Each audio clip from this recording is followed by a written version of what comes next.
Sama kita ikut kajian subuh ini dan dipimpin oleh Kiai Haji Fadil Baris LCMA.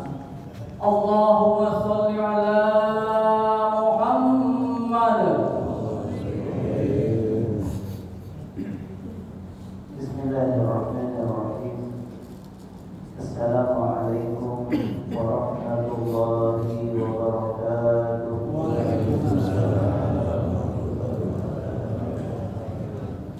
Innal hamdalillah nahmaduhu wa nasta'inuhu wa nastaghfiruh wa na'udzu billahi min shururi anfusina wa min sayyiati a'malina. Man yahdihillahu fala mudilla lahu wa man yudlil fala hadiya lahu. Ashhadu an la ilaha illallah wahdahu la syarika lahu وأشهد أن نبينا وحبيبنا وعظيمنا محمدا عبده ورسوله. اللهم صل وسلم وبارك على سيدنا محمد وعلى آله وصحبه ومن تبع هداه إلى يوم الدين. أما بعد، رب اشرح لي صدري ويسر لي أمري واحلل عقدة من لساني يفقهوا قولي. ربنا آتنا من لدنك رحمة وهيئ لنا من أمرنا رشدا. اللهم إنا نعوذ بك من أن نشرك بك شيئا نعلمه ونستغفرك لما لا نعلمه. اللهم علمنا ما ينفعنا وانفعنا بما علمتنا وزدنا علما وألحقنا بالصالحين. معاشر المسلمين والمسلمات رحمكم الله. Khusus Ketua DPR Masjid Jami'ah Mu'minun Al-Muqarrar Ustaz Dede Iskandar, Ustaz Haji Nuryani Hilman, dan seluruh jajaran serta para asatidzah, para mulia, para tokoh masyarakat yang tidak saya sebutkan namanya satu persatu, tidak mengurangi rasa ta'zim dan mahabbah kepada beliau-beliau semuanya. Ma'asyiral muslimin rahimakumullah, alhamdulillah kita bersyukur kepada Allah. Pada hari ini kita diberikan kesempatan untuk bisa melaksanakan ibadah, bisa melaksanakan salat subuh berjamaah, dilanjutkan dengan talabul ilmi. Kita berharap mudah-mudahan apa yang kita lakukan pada hari ini dan pada hari-hari selanjutnya diridhai oleh Allah Subhanahu wa taala. Mudah-mudahan Allah menganugerahkan rahmat-Nya kepada kita semua, menjadikan kita sebagai orang-orang yang istiqamah di jalannya, istiqamah dalam melaksanakan amal ibadah, istiqamah dalam ketaatan sampai akhir hayat kita. Salawat dan salam semoga tercurah kepada uswah hasanah kita, teladan kita, Nabi Muhammad sallallahu alaihi wasallam, pada keluarga beliau, para sahabat dan semua pengikut setia beliau hingga yaumul qiyamah. Hari ini kita akan membahas salah satu surat di dalam Al-Quran, surat yang paling pendek, surat yang hanya terdiri dari 3 ayat, tetapi mempunyai kandungan makna yang sangat penting bagi kita semuanya. Surat yang dimaksud adalah Suratul Kautsar, Surat Al-Kautsar. Ini adalah surat yang paling pendek di dalam Al-Quran. Surat Al-Kautsar ini kita bahas karena berkenaan dengan prosesi atau syariat penyembelihan kurban yang diperintahkan oleh Allah Subhanahu wa taala dan dianjurkan, disunnahkan oleh Nabi kita Nabi Muhammad sallallahu alaihi wasallam. Disebutkan oleh Syekh Muhammad Ali As-Sabuni dalam kitab Sofatul Tafasir bahwa suratul Kautsar Makkiyah. Surat Kautsar ini adalah Makkiyah. Makkiyah ini untuk membedakan dengan Madaniyah. Apa makna dari Makkiyah? Makkiyah maknanya bahwa surat ini turun sebelum Nabi sallallahu alaihi wasallam hijrah ke Madinah. Jadi turunnya sebelum beliau hijrah ke Madinah, termasuk di awal-awal turunnya surat Al-Kautsar ini. Wa qad tahaddathat an fadlillahi al-'azim 'ala nabiyyihi al-karim. Dan surat ini berbicara tentang karunia Allah, anugerah Allah, nikmat Allah yang sangat besar yang diberikan kepada Nabi Muhammad sallallahu alaihi wasallam. Dimulai dengan ayat A'udzubillahi minasyaitonir rajim. Inna a'tainakal kautsar. Inna a'tainakal kautsar. Ini menunjukkan karunia Allah kepada Nabi kita Nabi Muhammad sallallahu alaihi wasallam. Karunia yang begitu banyak dan berlimpah yang diberikan oleh Allah kepada Rasul sallallahu alaihi wasallam. Nanti kita akan bahas nikmat apa saja yang diberikan kepada beliau. Bi'a'taihi al-khair al-katsir wa ni'am al-'azimah fi dunya wal akhirah. Yaitu dengan karunia Allah memberikan kebaikan yang sangat banyak. Makanya disebut dengan Al-Kautsar. Al-Kautsar itu dia terambil dari kata katsir. Ya, kata katsir, kita sering mendengar kata katsir. Syukran, katsiran. Terima kasih banyak. Itu banyak, katsir banyak. Qalil sedikit. Nah, kenapa disebut dengan Al-Kautsar? Al-Kautsar menunjukkan kebaikan yang sangat-sangat banyak.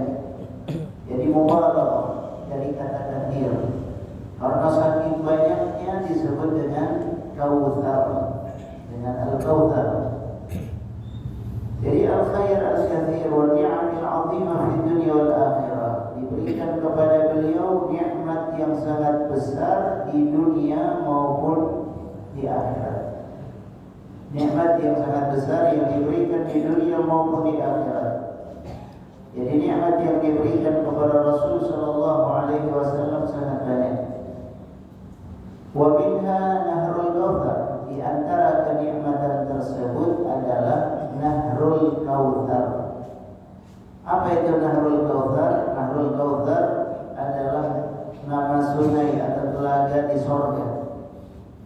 Telaga di sorga di mana tidak ada yang meminumnya kecuali yang pertama kali meminumnya adalah Nabi kita Nabi Muhammad sallallahu alaihi wasallam. Disebutkan bahwa siapa yang meminum dari telaga Al-Kautsar ini barang seteguk saja, maka dia tidak akan kehausan selamanya. Dia tidak akan kehausan selamanya. Ini adalah karunia yang diberikan oleh Allah kepada Nabi kita Nabi Muhammad sallallahu alaihi wasallam dan kepada umatnya. Mudah-mudahan kita semuanya bisa minum dari telaga Al-Kautsar. Ini yang disebutkan oleh Nabi kita Nabi Muhammad sallallahu alaihi wasallam. Jadi Al-Kautsar di antara maknanya adalah nama sungai atau telaga di sorga.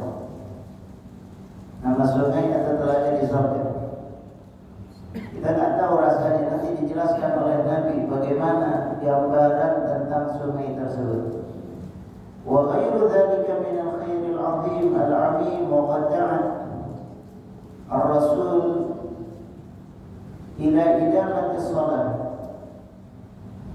wa nahril hadi syukran lillah. Setelah itu Nabi kita Nabi Muhammad sallallahu alaihi wasallam diperintahkan untuk melaksanakan menegakkan salat dan untuk menyembelih kurban sebagai bentuk syukur kepada Allah Subhanahu wa taala. Nah, ini muqaddimah yang disebutkan oleh Syekh Muhammad Ali As-Sabuni.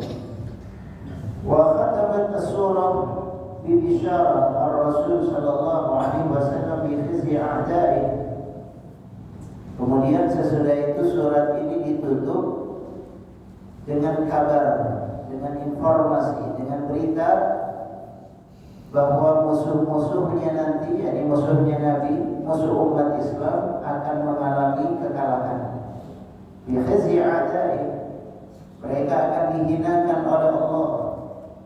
Wa wasafat mubghidhihi bidzilla wa inhiqara. Dan surat ini menggambarkan bagaimana para pembenci Nabi, orang yang membenci Nabi, orang yang membenci Nabi itu akan dihinakan, dinistakan oleh Allah Subhanahu wa taala. Wal inqita' min kulli khairin fid dunya wal akhirah. Mereka akan terputus dari segala kebaikan di dunia dan di akhirat. Bainama dzikru ar-rasul marfu'un 'ala al-manabir wal manabir. Sementara sebutan Nabi sallallahu alaihi wasallam terangkat mulia di mimbar-mimbar sampai sekarang. Ya, sampai sekarang. Pokoknya kalau nama Nabi itu disebutkan di berbagai mimbar dan orang yang mendengar kalau ada nama Nabi disebutkan, dia dianjurkan untuk bersalawat kepada beliau. Ya, Nabi kita Nabi Muhammad sallallahu alaihi wasallam. Wasmuhu syarif ala kulli lisan khalidun ila akhir ad-dahr waz zaman. Namanya yang mulia itu disebut oleh semua lisan yang beriman kepada Rasul sallallahu alaihi wasallam kekal sampai akhir zaman. Masya Allah, dimuliakan begitu rupa. Dan kita sudah bahas wa rafa'na laka dzikrak. Inilah kemuliaan yang diberikan oleh Allah kepada Nabi sallallahu alaihi wasallam. Baik, ayat yang disebutkan, ayat pertama yang disebutkan oleh Allah, a'udzu billahi minasyaitonir rajim. Bismillahirrahmanirrahim. Inna a'tainakal kautsar. Inna a'tainakal kautsar. Al-khitab lirrasul sallallahu alaihi wasallam takriman li maqamihi ar-rafi'. Jadi Allah Ta'ala mengatakan, kami wahai Muhammad, kami maksudnya Allah Subhanahu wa ta'ala, kami memberikan kepadamu, a'tainaka, kami yang memberikan kepadamu. Ini adalah satu kemuliaan, karena yang memberi adalah Allah Subhanahu wa ta'ala, memberi kepada Rasul sallallahu alaihi wasallam.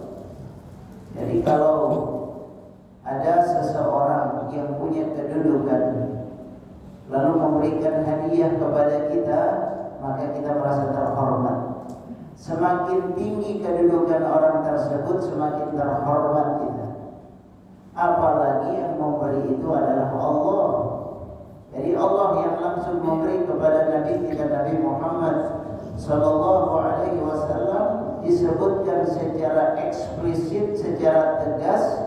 Ini menunjukkan kemuliaan Rasulullah sallallahu alaihi wasallam. Kami yang memberikan kepada Muhammad sallallahu alaihi wasallam. Inna a'tainakal kautsar. Kami memberikan banyak kepadamu, karunia yang sangat banyak berlimpah. Ini yang disebutkan oleh Allah. Kenapa disebutkan semacam ini? Jadi ceritanya, jamaah sekalian, dulu pada zaman Nabi kita Nabi Muhammad sallallahu alaihi wasallam, beliau itu sering diolok-olok, sering diejek. Ya, sering diejek. Di antara ejekan mereka kepada Rasul sallallahu alaihi wasallam bahwa Nabi itu tidak punya keturunan, enggak punya punya keturunan. Yang dimaksud keturunan laki-laki, anak laki-laki ada. Kenapa tidak ada? Karena semua anak laki-laki Nabi itu meninggal di waktu kecil. Ya, anak pertama Rasulullah siapa? Qasim. Maka disebut dengan Abul Qasim. Rasul sallallahu alaihi wasallam. Qasim meninggal di waktu kecil. Jadi Nabi dikasih anak laki-laki meninggal di waktu kecil. Kemudian ada lagi dikasih anak laki-laki Abdullah meninggal juga di waktu kecil. Ada lagi nanti Ibrahim itu meninggal juga di waktu kecil. Semua anak laki-laki Nabi meninggal di waktu kecil. Padahal punya anak laki itu kebanggaan bagi orang Arab. Punya anak laki itu adalah satu kebanggaan bagi mereka. Mereka merasa dimuliakan ketika mereka mempunyai anak laki-laki, sebab yang meneruskan nasabnya itu dari laki-laki. Mereka bangga. Tapi kalau dikasih anak perempuan, mereka tradisi jahiliyah, ini jahiliyah bukan Islam. Dalam tradisi jahiliyah, kalau dikasih anak perempuan, mereka merasa berduka, nggak senang dikasih anak perempuan. Ini orang-orang jahiliyah. Mereka merasa aib, bahkan merasa aib kalau punya anak perempuan, cuma jadi beban aja. Nggak bisa diajak ikut berperang, nggak bisa ikut dalam medan pertempuran, tidak bisa ikut berdagang ke berbagai tempat. Jadi mereka merasa adalah aib. Bahkan dalam sejumlah riwayat disebutkan, ada sebagian kabilah yang kalau punya ketahuan anaknya itu anak perempuan, maka langsung dikubur hidup-hidup. Na'udzubillah min dzalik. Ini tradisi jahiliyah. Jadi mereka itu sudah menyiapkan liang lahatnya. Kalau yang lahir perempuan langsung dikubur. Maka ada dalam Al-Quran firman Allah Ta'ala, wa idzal maw'udatu su'ilat bi ayyi dzambin qutilat. Itu murka Allah. Allah marah betul. Kenapa semacam itu? Wa idzal maw'udatu su'ilat. Nanti anak-anak perempuan yang dikubur hidup-hidup itu akan ditanya oleh Allah, atas dosa apa mereka dikubur? Emangnya mereka salah apa kok mereka dikubur? Ya, ini pertanyaan yang akan diberikan oleh Allah kepada mereka. Katanya para ulama ikan aneh juga. Ya, disebutkan wa idzal maw'udatu su'ilat bi ayyi dzambin qutilat. Yang ditanya siapa? Anak yang dikubur itu yang ditanya. Kenapa yang ditanya bukan yang mengubur, yang membunuh? Biasanya kalau ada penjahat yang dimintai keterangan, yang diinterogasi pelakunya biasanya. Tapi ini justru korbannya yang diinterogasi. Para ulama mengatakan, kenapa itu disebutkan di dalam Al-Quran? Yang ditanya adalah korban, objeknya, karena Allah tidak sudi bicara dengan pelakunya. Allah nggak mau, saking marahnya Allah nggak mau bicara sama pelakunya. Nah, karena pembunuhan itu adalah dosa besar dalam Islam. Membunuh satu nyawa itu sama seperti membunuh semua manusia. Sangat berharga nyawa dalam Islam itu. Nah, ini terjadi pada masyarakat jahiliyah. Orang-orang anak perempuan itu ketika lahir mereka menganggap aib, walaupun ini bukan semuanya sebetulnya, hanya sebagian kabilah saja. Hanya sebagian kabilah. Ada yang mengatakan bahwa Umar bin Khattab radhiyallahu anhu pernah melakukan hal serupa. Tapi ternyata setelah diteliti oleh para ulama tidak pernah. Umar bin Khattab radhiyallahu anhu tidak pernah mengubur hidup-hidup anak perempuannya. Karena dari kabilah yang masih menjaga hal tersebut. Nah, ini dalam tradisi jahiliyah semacam itu. Jadi kalau punya anak perempuan dianggapnya aib. Kalau punya anak laki-laki bangga mereka. Nah, dalam Islam tidak begitu. Laki-laki maupun perempuan mereka sama-sama mulia. Maka disebutkan au unsa wa huwa mu'min, sama aja. Yang penting mereka beramal soleh, mau laki-laki maupun perempuan. Yang penting mereka beramal soleh dan mereka beriman, maka mereka akan dimuliakan oleh Allah. Jadi dalam Islam tidak ada diskriminasi, nggak ada. Semuanya sama, mau laki-laki mau perempuan sama. Ini Islam mengangkat harkat dan derajat wanita. Ya, makanya di dalam Al-Quran ada surat perempuan. Apa itu? Surat An-Nisa, nggak ada surat Ar-Rijal. Ya, surat laki-laki nggak ada, ada surat An-Nisa. Ada beberapa sosok tokoh perempuan diangkat oleh Allah, surat Maryam misalnya. Masya Allah. Jadi Allah mengangkat derajat harkat wanita. Bahkan disebutkan orang tua kita harus berbakti kepada mereka. Ya kan? Birrul walidain, kita bakti sama mereka. Tapi kalau diukur-ukur, mana yang harus lebih didahulukan antara ayah atau ibu? Dalam Islam ternyata ibu dulu. Ini perempuan, mengangkat harkat derajat perempuan, wanita. Ketika ditanya Nabi SAW, ya Rasulullah, ayyun nas ahaq bi husni sahabati. Ya Rasulullah, siapa orang yang paling berhak mendapatkan kebaikanku, baktiku? Rasulullah mengatakan, ummuk, ibu. Sampai 3 kali. Thumma ummuk, ibumu. Kemudian siapa lagi? Ummuk, ibumu. Baru kemudian ayahmu. Ini mengangkat harkat perempuan, ini Islam. Jadi dalam Islam perempuan dimuliakan begitu rupa. Ya.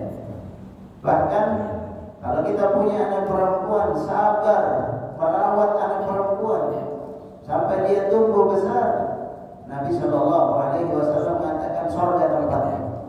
Itu disebutkan secara khusus oleh Nabi kita, Nabi Muhammad SAW. Nah, cuma orang-orang Arab karena nggak ngerti, mereka menganggap Nabi sudah habis keturunannya, anak laki-lakinya habis semuanya. Mereka menyudutkan Nabi, mengejek Nabi, menghina Nabi karena tidak punya keturunan dari laki-laki. Mereka mengatakan innahu rajulun abtar.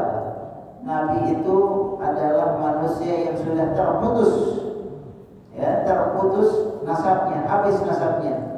Itu kata mereka. Ya, ini disebutkan. Nah, karena itulah dalam riwayat disebutkan turun surat ini untuk menghibur Nabi kita, Nabi Muhammad SAW. Jadi memberikan hiburan kepada Rasulullah. Allah Ta'ala mengatakan, Inna a'tainakal kautsar. Jangan khawatir wahai Rasulullah, kami sudah memberikan banyak karunia kepadamu. Nah, disebutkan oleh Allah bahwa karunia yang diberikan kepada Nabi kita, Nabi Muhammad SAW sangat banyak. Di antara karunia tersebut adalah telaga di surga sudah disiapkan oleh Allah untuk Nabi dan untuk umatnya. Mudah-mudahan kita semuanya termasuk yang bisa minum dari telaga tersebut. Di antara Al-Kautsar, nikmat yang sangat banyak yang disebutkan oleh Allah, para ulama mengatakan, di sini dikatakan bahwa ada sekitar belasan makna dari Al-Kautsar. Kita sebutkan beberapa di antaranya. Yang pertama, ada yang mengatakan makna dari Al-Kautsar di sini adalah umat Nabi yang sangat banyak. Ya, umat Nabi yang sangat banyak. Nggak ada Nabi yang ketika meninggal dunia punya pengikut yang setia seperti Rasulullah SAW. Itu nggak ada.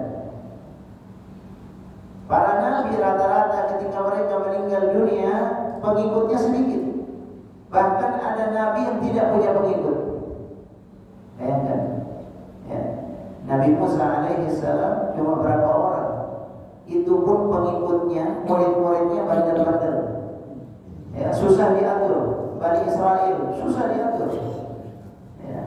Nabi Isa alaihissalam yang menjadi pengikut setia beliau disebut dengan Hawariyun. Ya kan? Disebut dengan Hawariyun, itu pengikut setia beliau. Berapa pengikutnya? Disebutkan dalam riwayat cuma 12 orang. Enggak banyak sampai beliau meninggal dunia. Tapi lihat Nabi kita, Nabi Muhammad sallallahu alaihi wasallam ketika meninggal dunia, berapa sahabat yang berkumpul bersama dengan beliau? Bukan cuma belasan orang, bukan cuma puluhan orang, bukan cuma ratusan orang, bahkan ratusan ribu bersama dengan Rasul sallallahu alaihi wasallam, dan terus sampai sekarang. Ini umat yang luar biasa. Dan rata-rata setia mereka sama Rasulullah. Rata-rata setia, rela mereka berkorban bersama dengan Nabi. Bayangkan saja orang semacam Abu Bakar radhiyallahu anhu, ya, ketika berhijrah bersama dengan Nabi, itu Abu Bakar radhiyallahu anhu sebelum masuk ke gua, kan Rasulullah sebelum ke Madinah, beliau mampir dulu ke gua. Guanya disebut dengan gua apa? Bukan Hira, ya. Gua apa? Gua Dzur. Gua Dzur itu kecil guanya. Ketika Abu Bakar radhiyallahu anhu dan Rasulullah mau masuk ke Gua Dzur, sama Abu Bakar dikatakan Abu Bakar selalu berdiri, lari, kalau enggak di belakang Nabi, di depan Nabi, atau di samping kanan, di samping kiri. Pokoknya repot betul ketika itu Abu Bakar. Kenapa dia melakukan hal yang semacam itu? Sebab Abu Bakar takut ketika ada di belakang, dia berpikir jangan-jangan musuh ada di depan, sehingga beliau melindungi di depan Nabi. Tapi dia berpikir jangan-jangan dari kanan, dia akhirnya ke kanan lagi, jangan-jangan di kiri. Pokoknya paling ribet itu Abu Bakar untuk melindungi Nabi kita, Nabi Muhammad sallallahu alaihi wasallam. Dan sebelum Nabi masuk ke dalam gua, Abu Bakar mengatakan, diam di sini dulu, biar saya periksa dulu guanya. Karena biasa di gua tempatnya binatang yang mematikan, ada ular, ada jengking, macam-macam. Dibersihin dulu tuh sama Abu Bakar. Kalau ada lubang, ditutup lubang-lubangnya. Jangan sampai Rasulullah mendapatkan celaka gara-gara berada di gua tersebut. Karena ditutup semuanya sama gua. Luar biasa. Bahkan disebutkan dalam riwayat ketika ada di dalamnya, Rasulullah istirahatnya nyender ke pangkuannya Abu Bakar, itu sempat ada binatang yang menggigit Abu Bakar. Itu disengat, digigit Abu Bakar radhiyallahu anhu, kesakitan luar biasa. Tapi karena beliau tidak ingin membangunkan Nabi, sebab kalau beliau kaget, Nabi bangun. Jadi beliau tahan luar biasa sampai matanya itu mengeluarkan air mata, itu menetes air matanya ke tubuh Nabi. Baru Nabi bangun. Nabi bangun kaget. Ini kenapa ini? Abu Bakar diam aja. Tak apa-apa ya Rasulullah. Dia tahan betul itu. Kenapa? Ini setianya seorang Abu Bakar kepada Rasulullah sallallahu alaihi wasallam. Ternyata ketika dilihat, oh kamu kena gigit, jadi dikeluarkan ludahnya, diusapkan, dibacakan doa, sembuh ya mas sekalian. Nah itu ludahnya Nabi beda sama ludahnya kita. Ya, ini Nabi kita, Nabi Muhammad sallallahu alaihi wasallam. Jadi kita melihat bagaimana Rasul sallallahu alaihi wasallam diberikan nikmat yang sangat besar. Inna a'tainakal kautsar, berupa jumlah umat yang sangat banyak. Al-Kautsar itu jumlah umat yang sangat banyak. Ada juga yang mengatakan Al-Kautsar maknanya adalah An-Nasal, keturunan Nabi.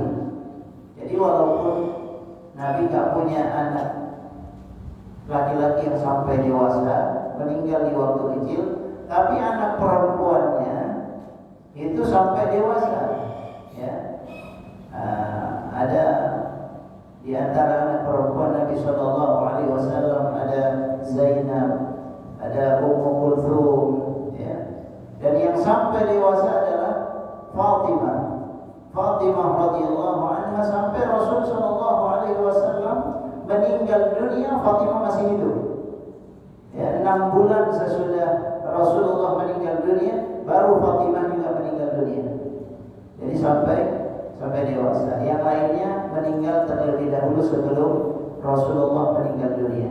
Tapi Fatimah terus hidup sampai Rasulullah sudah meninggal dunia. Dan dari Fatimah tersebut lahir Hasan dan Husain. Dari mereka lahir keturunan Nabi, ya, yang sampai sekarang disebut dengan habaib, ya, disebut dengan Sayyidah, Syarif, Syarifah. Itu sampai sekarang jumlahnya sangat banyak. Nah, ini termasuk keturunan Nabi kita, Nabi Muhammad Sallallahu Alaihi Wasallam, yang sekarang ramai diperbincangkan. Ini benar nggak keturunan Nabi? Itu nggak ada urusan sama kita, ya, nggak ada urusan sama kita. Yang penting mereka adalah orang-orang saleh. Selama mereka saleh, selama mereka orang-orang yang berilmu, kita hormati mereka. Ini jamaah sekalian yang disebutkan oleh Allah, Inna a'tainakal kautsar. Dan banyak lagi tafsir dari Al-Kautsar yang disebutkan oleh para ulama. Yang jelas makna dari Al-Kautsar adalah nikmat yang sangat besar yang diberikan oleh Allah kepada Nabi kita, Nabi Muhammad Sallallahu Alaihi Wasallam. Ya, ada yang mengatakan Al-Quran, ya, ada yang mengatakan Al-Akhlaq, ya, karena akhlaknya Nabi luar biasa. Itu nikmat yang sangat besar yang diberikan kepada Nabi. Kemudian ayat yang kedua, fasholli li rabbika wanhar. Ini fasholli li rabbika wanhar. Maka salatlah, kata Allah Subhanahu wa taala, fasholli li rabbika alladhi afadha ma afadha 'alaika min al-khairi khalisan li wajhihi al-karim. Karena engkau sudah mendapatkan nikmat yang sangat banyak, karena engkau sudah mendapatkan karunia yang sangat besar dari Allah Subhanahu wa taala, maka hendaknya engkau bersyukur, ya, disuruh bersyukur. Nah, ini juga pelajaran buat kita yang diberikan nikmat oleh Allah, nikmatnya sangat banyak, tidak terhitung nikmat yang diberikan oleh Allah. Wa in ta'uddu ni'matallahi la tuhsuha. Kita tak bisa menghitung nikmat yang diberikan oleh Allah Subhanahu wa taala karena sangat banyak. Sangat banyak nikmat yang diberikan oleh Allah. Kita bisa duduk kayak gini nih, nikmat dari Allah Subhanahu wa taala. Kita bisa bernafas, nikmat dari Allah. Yang organ tubuh kita berfungsi dengan baik, itu nikmat dari Allah. Jantung kita, ginjal kita, Masya Allah, ini mahal semuanya. Ya, bisa melihat, bisa mendengar, bisa berpikir, itu nikmat dari Allah. Ya, wa in ta'uddu ni'matallahi la tuhsuha. Nikmat yang diberikan oleh Allah sangat banyak, dan nikmat yang paling besar adalah nikmatul hidayah. Nikmat dapat hidayah dari Allah. Kalau nggak dapat hidayah, nggak mungkin kita duduk begini. Ini karena hidayah dari Allah Subhanahu wa taala. Nah, karena nikmat yang diberikan sangat banyak, katsir, ya, kautsar itu katsir, nikmat yang sangat banyak. Fasholli li rabbik. Allah minta, Allah perintahkan Nabi sallallahu alaihi wasallam untuk bersyukur. Kita juga begitu, kalau dikasih nikmat jangan lupa bersyukur kepada Allah. La in syakartum azidannakum wa la in kafartum inna adzabi lasyadid. Kalau dikasih nikmat bersyukur, ingat itu nikmat dikasih sama Allah, jangan lupa sama Allah. Ada orang dikasih nikmat lupa sama Allah yang kasih nikmat. Ya, ini orang yang tidak pandai bersyukur, makanya Allah marah. Wa la in syakartum la azidannakum wa la in kafartum. Nah, itu marahnya Allah. Kalau kalian kufur, siksaku sangat pedih, kata Allah. Jadi Allah Ta'ala menuntut kita bersyukur. Syukur itu ada 3, kata para ulama. Syukur dengan hati. Yang pertama dengan hati. Hati kita mengakui, merasa ini nikmat dapat dari Allah. Wa ma bikum min ni'matin fa min Allah. Semua nikmat yang ada pada diri kita itu berasal dari Allah. Yang kedua, syukur dengan lisan.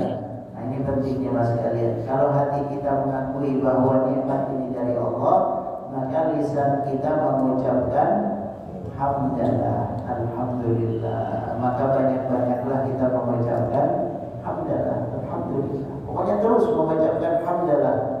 Karena kita merasa nikmat Allah sangat besar.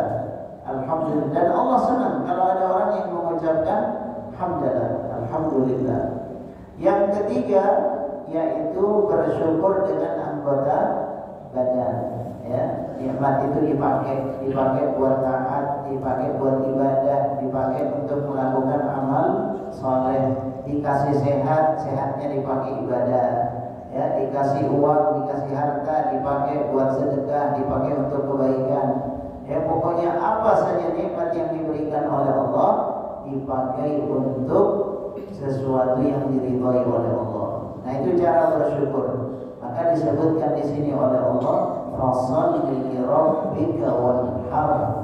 Orang kalau dikasih nikmat itu sangat banyak, jangan lupa sama Allah.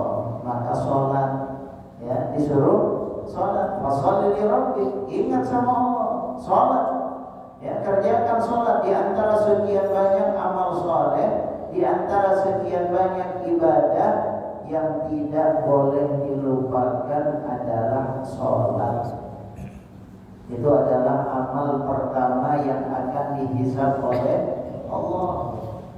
Makanya kadang-kadang kita prihatin, kita sedih melihat orang dikasih nikmat, dikasih karunia, tapi nggak mau sholat. Nggak mau sholat, padahal hartanya dari mana dia dapat? Sehatnya dari mana dia dapat? Kuatnya dari mana dia dapat? Nggak mau dia sholat, padahal itu semua dapat dari Allah. Nggak mau rukuk sama Allah, nggak mau sujud kepada Allah, dipanggil sama Allah, hayya 'alas shalah, hayya 'alal falah, nggak dengar dia, nggak mau dengar panggilan Allah. Ya. Maka di sini disebutkan fasholli li rabbika, sholat.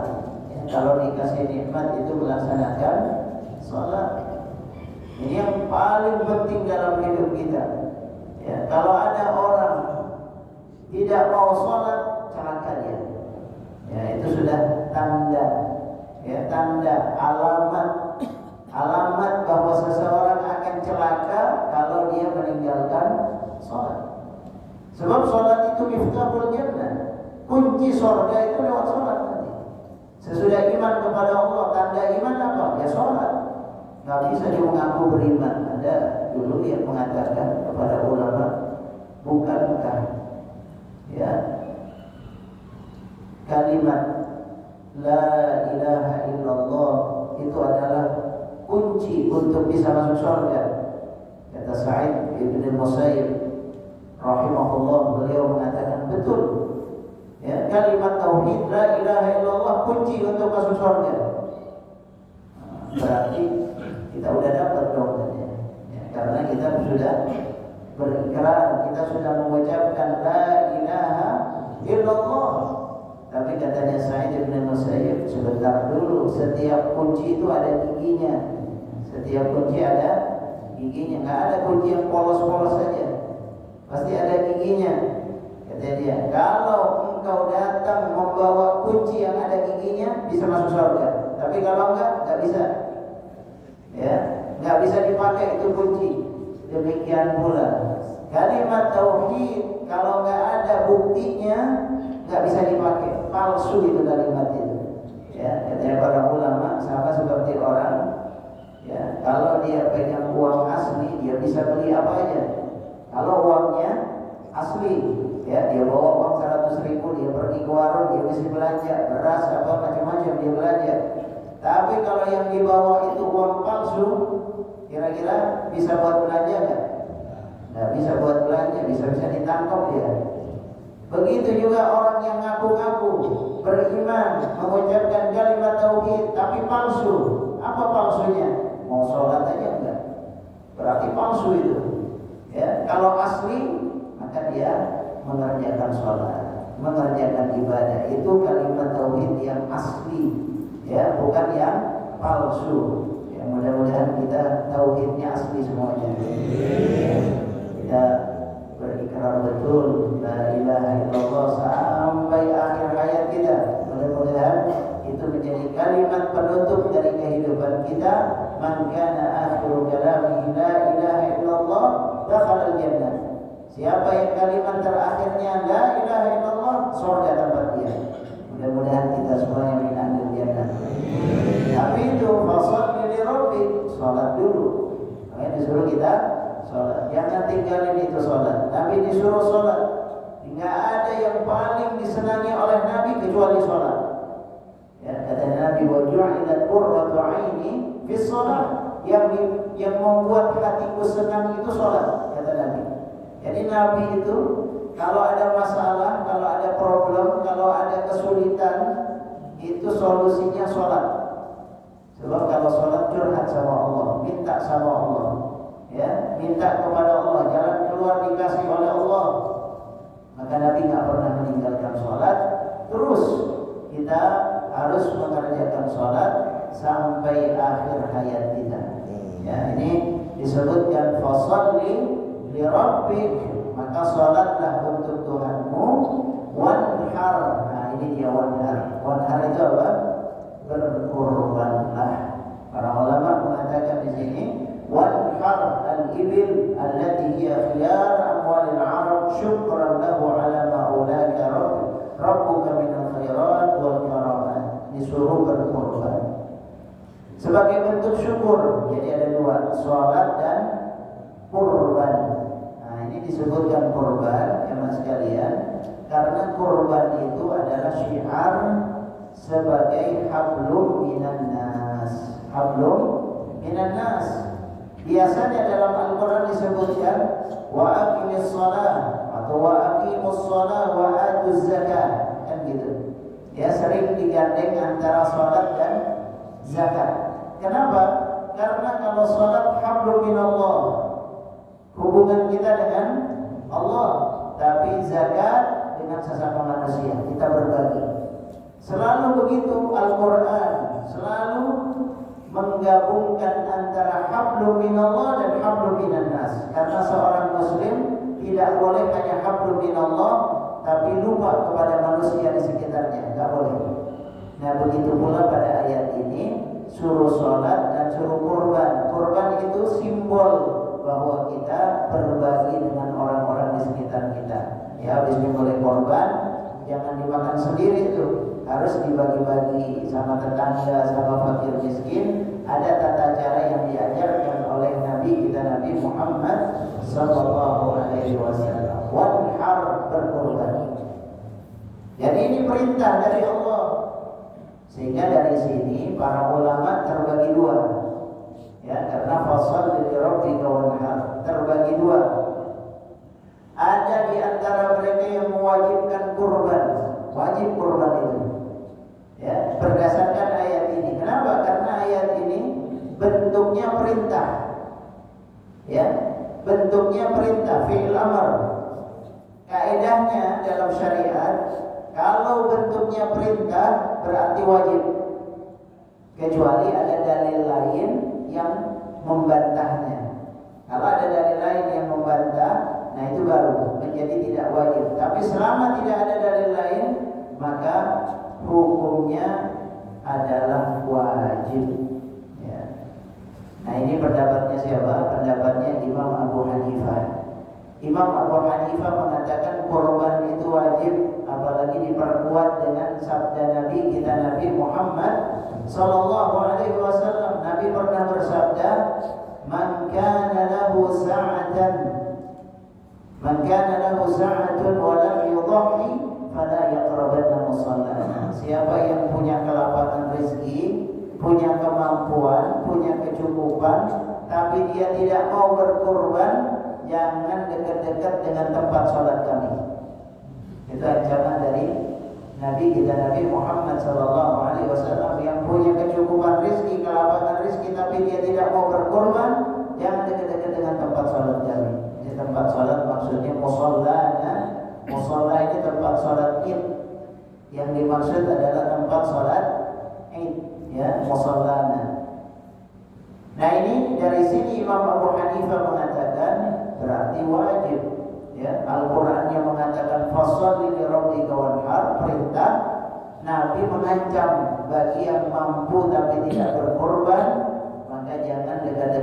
tempat salat kami. Berarti hukumnya wajib ini menurut Imam Abu Hanifah. Tapi menurut imam yang lain, menurut Imam Syafi'i, Imam Malik, Imam Ahmad tidak wajib, tapi sunnah muakkadah. Jadi perintah Nabi itu untuk menunjukkan bahwa ini sangat penting, jangan ditinggalkan. Itu maksudnya. Karena dalam hadis yang lain Nabi itu mengatakan kalau sudah datang hilal Dzulhijjah, sudah datang, tanggal 1 Dzulhijjah sudah datang, wa arada ahadukum an yudhhi, dan ada di antara kalian yang mau berkurban, maka kata Nabi jangan gunting kuku, jangan gunting rambut dan seterusnya. Nah, ini yang disebutkan oleh Nabi. Para ulama mengatakan berarti dengan kata siapa yang ingin, berarti diserahkan pada keinginan masing-masing. Yang ingin korban ya korban, yang nggak mau korban ya nggak apa-apa. Berarti hukumnya sunnah. Nah, ini menurut para ulama. Jumhur ulama mengatakan hukumnya korban itu sunnah muakkadah. Tapi kalau punya duit korbanlah, ya, karena fadilahnya sangat besar. Fadilah korban itu sangat besar. Kalau punya kemampuan hendaknya berkorban, ya, karena keutamaan korban luar biasa. Nah, nanti barangkali bisa dibahas pada kesempatan yang lain fadilah dari korban ini. Fasholli li rabbika wanhar. Ini kata Allah. Jadi kalau udah dikasih harta yang banyak, rezeki yang banyak, kautsar, ya, termasuk telaga di surga yang namanya Al-Kautsar, maka bersyukurlah dengan cara beribadah. Ibadahnya dua yang disebutkan, salat dan berkurban. Hablum minallah dan hablum minannas.